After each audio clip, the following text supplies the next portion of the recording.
Era uma bonita tarde de sol no condomínio Palavra da Vida em Atibaia, e lá estávamos nós, eu, meus irmãos, os nossos primos, brincando na cachoeira, tomando banho de cachoeira, que tinha ali perto, num laguinho próximo à igreja do Maracanã, que fica dentro do condomínio.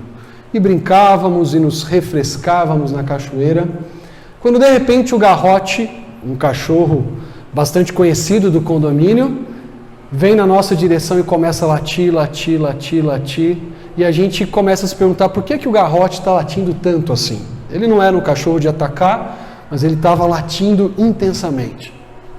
Nós decidimos então sair da cachoeira, e quando saímos da cachoeira e fomos na parte de cima da rua, olhamos para a cachoeira e nos deparamos com uma coral verdadeira nadando na cachoeira, exatamente no lugar onde nós estávamos um pouquinho antes. Um encontro completamente inesperado. Nós não esperávamos encontrar uma coral naquele lugar, naquela cachoeira específica. Era uma noite estrelada também em Atibaia, quando meu pai sai para dar uma olhada num dos nossos cachorros. Tínhamos bacês, tínhamos salsicha, não sei como você chama, esse tipo de cachorro, essa raça. E o bacê, um desses bacês estava latindo muito, latindo, e meu pai foi ver por que estava latindo tanto. E ele começou a ver, examinar o cachorro e tudo mais, e aí nisso para o guardinha do condomínio e pergunta: seu Otávio, o que está acontecendo? Eu não sei, o cachorro está latindo, não está parando de latir. E de repente o guardinha viu uma enxada que tinha ali em casa, pegou a enxada e falou: abaixa a sua cabeça agora. E na hora ele deu uma enxadada no cedrinho de casa, e meu pai viu voar uma cobra que tinha ali no cedrinho, que estava fazendo o cachorro latir. A nossa mensagem de hoje não diz respeito a cobra e não diz respeito a cachorro, mas certamente ela fala de encontros inesperados. Deparar-nos com situações surpreendentes, situações atípicas, situações incomuns. Eu não espero encontrar uma cobra a cada dia da minha vida, mas de repente ela está ali. Talvez você não espera ser assaltado, mas um dia alguém encosta um revólver em você e fala: olha, me passa o dinheiro aí, e fica quieto. Se você reagir, eu atiro. Talvez você tenha a experiência de estar no aeroporto e de repente encontrar alguém da televisão, algum jornalista, ou algum ator ou atriz que você admira muito, e você tem aquele encontro inesperado com tal pessoa. O nosso texto de hoje fala de encontros inesperados. Na verdade, um encontro específico que Josué teve com um homem bastante enigmático no início do nosso texto, mas à medida que nós vamos lendo essa passagem, nós descobrimos que esse homem era ninguém mais, ninguém menos que uma manifestação do próprio Deus conversando com Josué. Abra sua Bíblia em Josué, capítulo 5, dando continuidade à nossa exposição. Josué, capítulo 5, versículos 13 a 15. Josué 5, versículos 13 a 15. Veja o que diz a passagem de Josué. Estando Josué já perto de Jericó, olhou para cima e viu um homem em pé, empunhando uma espada, ou a espada dele estava desembainhada. Aproximou-se dele e perguntou-lhe: você é por nós ou por nossos inimigos? Nem uma coisa nem outra, respondeu ele. Venho na qualidade de comandante do exército do Senhor. Então Josué prostrou-se rosto em terra, em sinal de respeito, e lhe perguntou: que mensagem o meu Senhor tem para o seu servo? O comandante do exército do Senhor respondeu: tire as sandálias dos pés, pois o lugar em que você está é santo.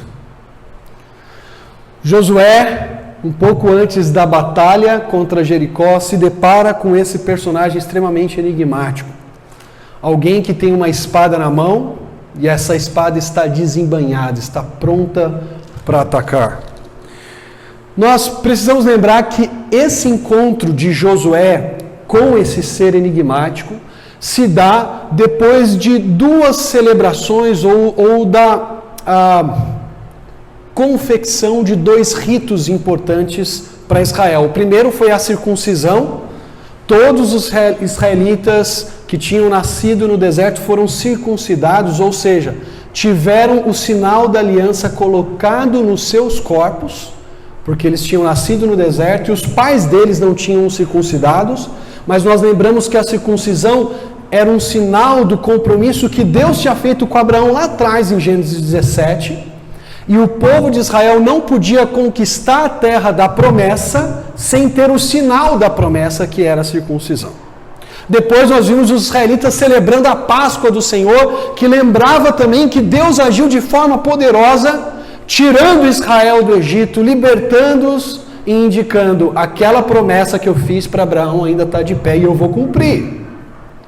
O que mais nos surpreende nessas duas passagens, depois quando nós chegamos nessa aqui, é que nós não encontramos nenhum tipo de planejamento militar profundo. Eles estão prestes a atacar uma cidade. Você não vê Israel sentando lá com seus comandantes e montando estratégias de ataque para ir adiante e lutar contra os cananeus. O que eles fazem aqui são puros atos de adoração. É a circuncisão no reconhecimento de que eles eram um povo de Deus, é a Páscoa reconhecendo que Deus os libertou. Em vez de Israel ficar planejando o ataque, planejando a batalha, eles se dedicam a adorar a Deus, a reconhecer o compromisso que eles têm com esse Deus, o que indica para nós então que as batalhas que vêm a seguir não são meras batalhas, não são simples guerras. As batalhas que vêm a seguir são atos de adoração que Israel vai prestar para o seu Deus. É uma maneira de Israel dizer a esse Deus: nós confiamos no Senhor. E essa terra que o Senhor nos prometeu há de ser nossa. Nós não precisamos confiar nas nossas estratégias, nós não precisamos ficar contando, calculando o número de cavalos de guerra que nós temos, ou as armas de guerra que estão à nossa disposição. Nós vamos adorar a Deus, porque quando nós atacarmos Jericó, aquilo também será um ato de adoração a esse Deus. Isso fica ainda mais claro na passagem que nós acabamos de ler. Josué está bem pertinho de Jericó, talvez mais perto do que quando eles celebraram a Páscoa, e ao se aproximar da cidade de Jericó, o texto diz para nós, de maneira bem pausada, que Josué levanta os olhos, vê, e eis que um homem estava em pé diante dele. E ele encontra aquele homem em pé diante dele, e ele percebe que esse homem tem algo na sua mão. É uma espada. A espada desse homem está empunhada, está desembainhada, ela não está na cintura. Ela está na mão desse homem. E sempre que a Bíblia usa essa expressão espada desembainhada ou espada empunhada, é para descrever ou soldados de um exército que estão prontos para enfrentar o inimigo, e eles estão com as suas espadas desembainhadas, ou para descrever um indivíduo que está pronto para matar outro diante dele. Saul, por exemplo, quando tinha sido atingido pelos filisteus numa batalha lá em 1 Samuel 31, ele diz para o seu escudeiro: desembainha a tua espada e mata-me. Davi, depois de fazer o gigante Golias tombar no chão, desembainhou a espada de Golias e o matou. Esse homem aqui não está para brincadeira. Esse homem enigmático não veio fazer uma charada com Josué. Ele está prestes para atacar.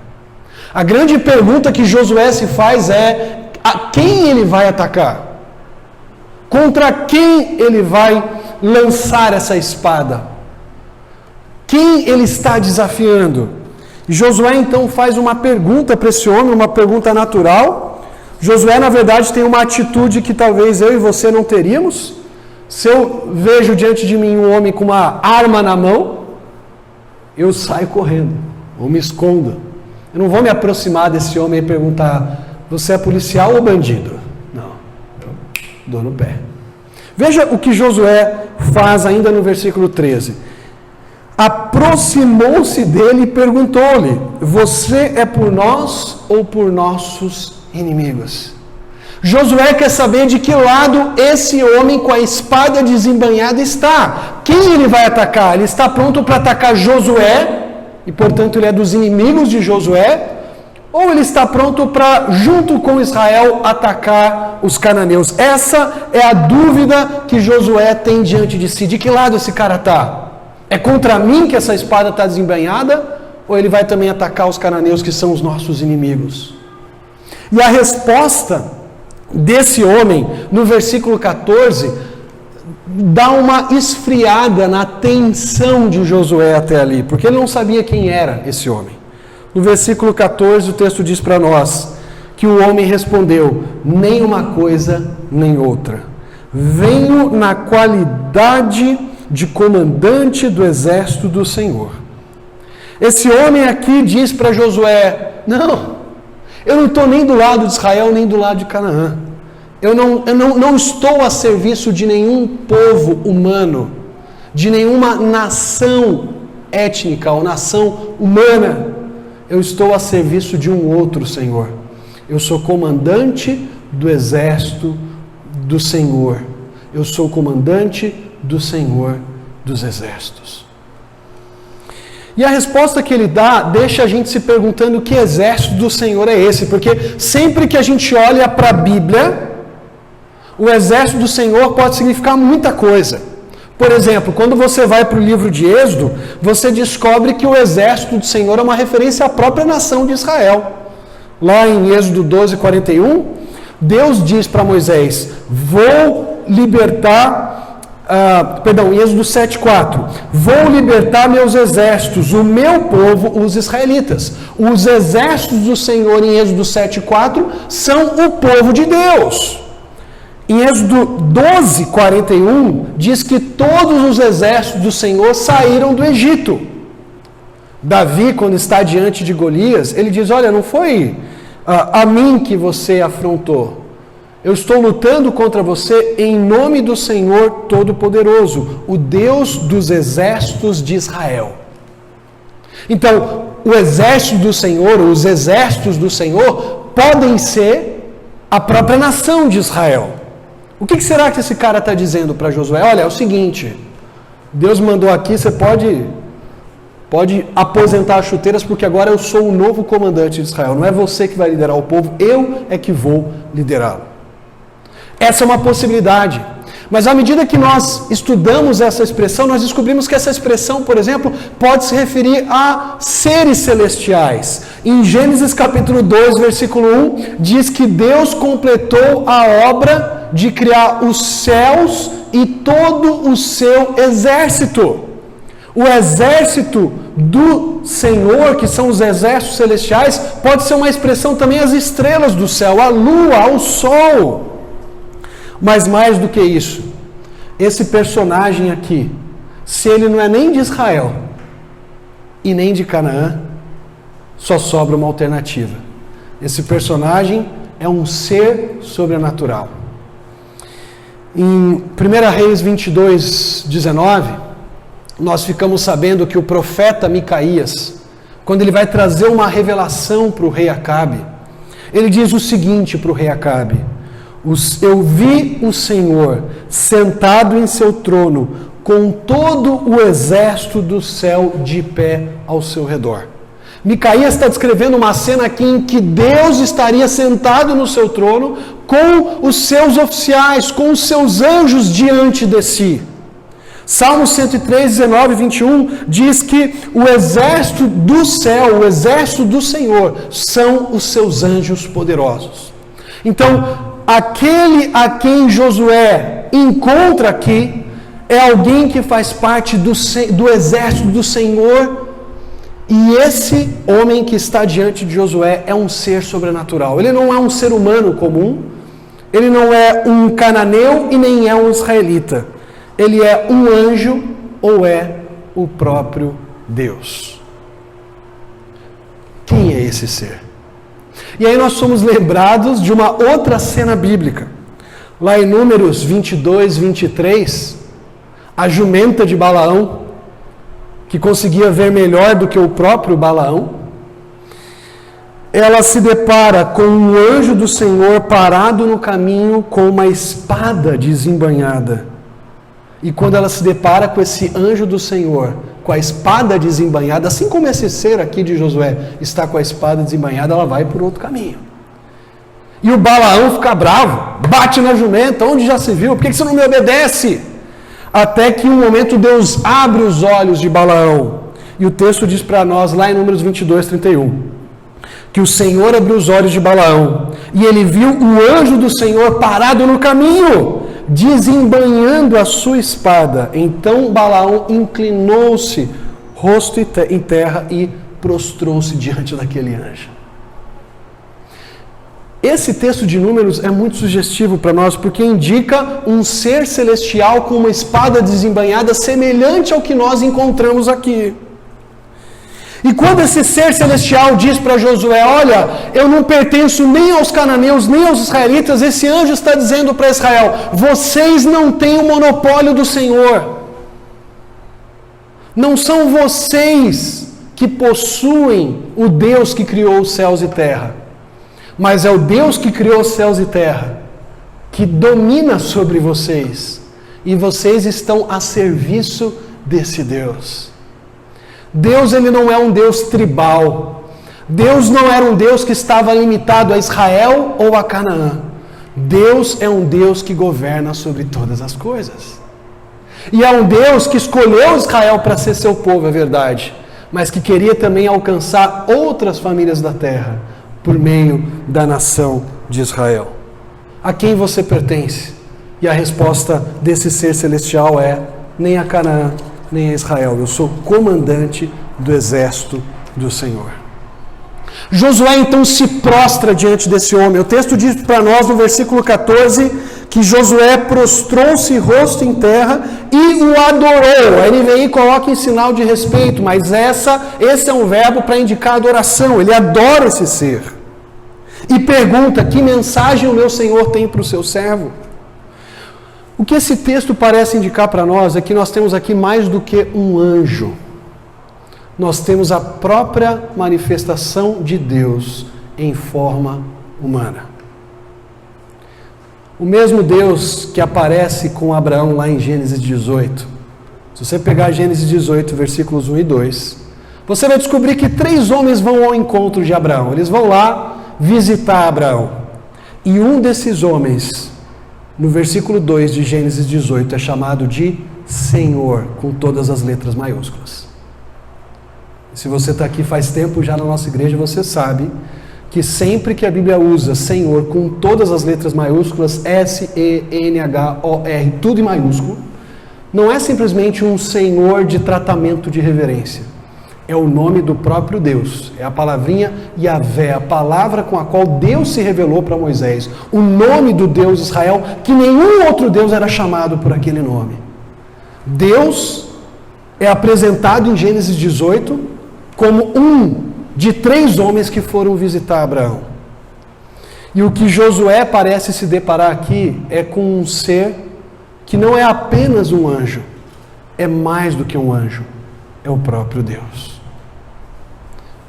Mas pastor, como você pode afirmar uma coisa dessas?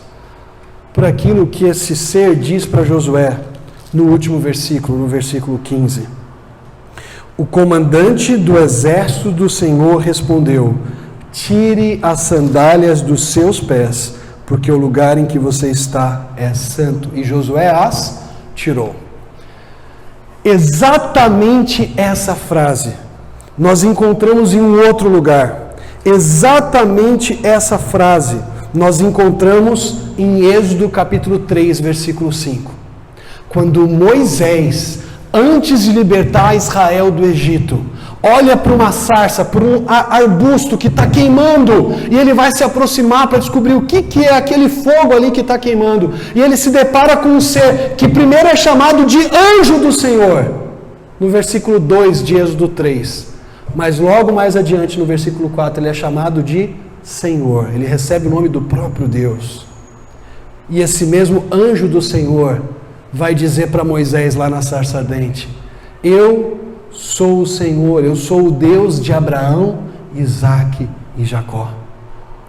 O que o texto de Josué capítulo 5 quer mostrar para mim e para você é que o mesmo Deus que se apresentou para Moisés lá em Êxodo capítulo 3 e o chamou para libertar o seu povo do Egito, agora está se apresentando aqui para Josué e está chamando a tomar a frente do seu povo e levar Israel para dentro da terra da promessa e para conquistar a terra de Canaã, lutando em primeiro lugar contra Jericó. Essa é a primeira batalha e é muito significativo que esse mesmo Deus apareça para Josué aqui.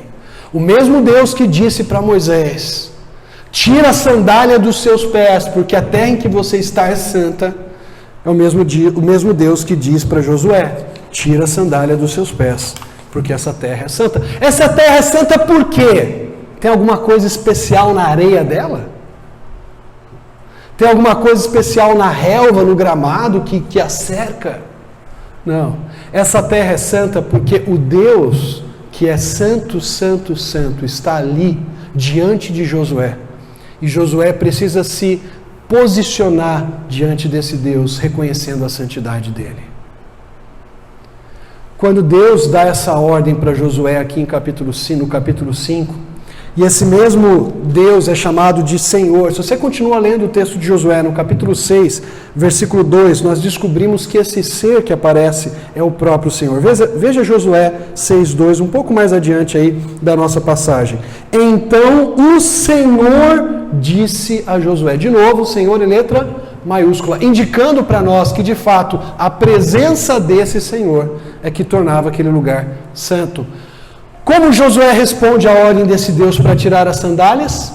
O versículo 15 termina dizendo o quê? E Josué o fez, e Josué obedeceu.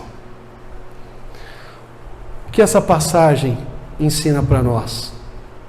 Essa passagem ensina para nós, em primeiro lugar, que quando nós estamos na presença de um Deus santo, a nossa postura como Josué deve ser: qual a mensagem que o Senhor tem para o teu servo? É aquilo que ele diz no final do versículo 14. Qual a mensagem que o Senhor tem para me dizer?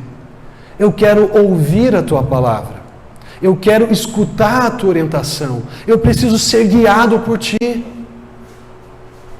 Eu não tenho todas as respostas para aquilo que nós vamos enfrentar. Eu não sei o tamanho dos desafios que nós teremos. Como é que nós lutamos com Jericó, Senhor? Eu não sei. Qual a mensagem que o Senhor tem para o teu servo? Essa deveria ser a postura nossa toda vez que nós paramos para conversar com esse Deus e ouvir esse Deus falar conosco na sua palavra. Quando você no seu tempo devocional abre as Escrituras, você precisa se aproximar com essa mesma humildade que Josué se aproxima do Senhor. Qual a mensagem que o Senhor tem para o seu servo? O Senhor é quem manda, o Senhor é o meu dono e eu sou o seu servo. Nós deveríamos também demonstrar esse mesmo anseio e desejo de ouvir Deus falar: Senhor, qual a mensagem? Às vezes estamos tão corridos, com tantas coisas para resolver, com tantas coisas para fazer, com coisas da casa para arrumar, com questões do trabalho para responder, com talvez compromissos sociais, familiares para cumprir. E esquecemos de fazer essa mesma pergunta que Josué faz: o que o Senhor tem a dizer para o seu servo? Deus, eu preciso ouvir tua voz, eu preciso abrir a tua palavra e ver o que o Senhor tem a me dizer. Veja, Deus hoje dificilmente Ele vai se apresentar para você como Ele fez aqui com Josué. Ele pode fazer isso. Mas esse Deus que falou verbalmente com Josué, na forma humana, se comunicando com o líder de Israel, continua a falar conosco por meio da sua palavra. E Ele deseja encontrar em mim e em você servos que estão atentos para ouvir o que Ele tem a dizer e desejosos de escutar a mensagem desse Deus. O que esse Deus requer de nós é o mesmo que nós encontramos Josué fazendo aqui nesse texto. Ele quer de nós também obediência imediata. Assim que Deus dá ordem para Josué tirar as sandálias, o final do versículo 15 diz, e Josué as tirou. Ele não ficou perguntando, mas eu tiro mesmo, mas é o Senhor. Olha, que nem Gideão, né? Deixa eu fazer uma prova para ver se é Deus. Não. Imediatamente ele obedece. Porque obediência adiada é desobediência imediata. Deus está falando, é a ordem que Ele tem para mim, eu preciso obedecê-lo. Sim, Senhor. O Senhor está pedindo que eu abra mão disso agora, Senhor? Eu vou te obedecer. Senhor, o Senhor está pedindo que eu trate a minha esposa com amor, com sensibilidade? Sim, Senhor, eu vou te obedecer. Senhor, o Senhor está pedindo de mim que eu seja submissa ao meu marido, o apoie, o ajude? Sim, Senhor, eu vou te obedecer. Senhor, o Senhor está exigindo de mim que eu seja um trabalhador dedicado, que faça com excelência aquilo que o Senhor tem colocado nas minhas mãos? Sim, Senhor, eu vou te obedecer. Senhor, o Senhor está dizendo que a maneira de eu falar com os outros precisa ser branda, paciente? Sim, Senhor, eu vou te obedecer. Senhor, o Senhor está dizendo que eu tenho que cultivar uma vida pura, santa, guardando o meu olhar, ou tomando cuidado com a maneira que eu me visto? Sim, Senhor, eu vou me vestir, vou olhar de uma forma que expresse a Tua pureza e a Tua santidade. Senhor, o Senhor está dizendo que eu tenho que me alegrar com o sucesso do meu irmão? Sim, Senhor, eu vou me alegrar com o sucesso do meu irmão. Obediência imediata. Josué não protela, Josué obedece. O servo de Deus não joga para depois as ordens que Deus dá. Ele as executa. Porque ele tem um Senhor a quem ele deve obediência.